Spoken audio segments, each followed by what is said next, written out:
мектебі. Қызылқайнар ауылы 5 сынып оқушысы Суанбек Айкерім.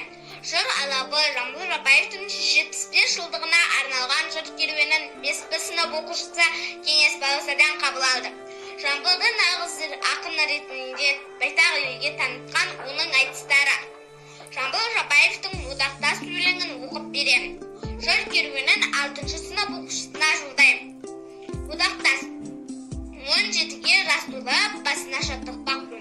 Елім жігіт болғанда, ақыл күші ержет, көңіліне шеркетіп, айдай балқып тұрғанда, домбырасын қолға алып, жыр ағызып туған, жудан жаңбыр жауғызсын, елің қатты Жамбылда, одақтас боп бөлініп, отау тікті ел шалып, өз алдында үй болып, күншығыстан жайсалып, 8 қанат үй берді, 160 бау салып.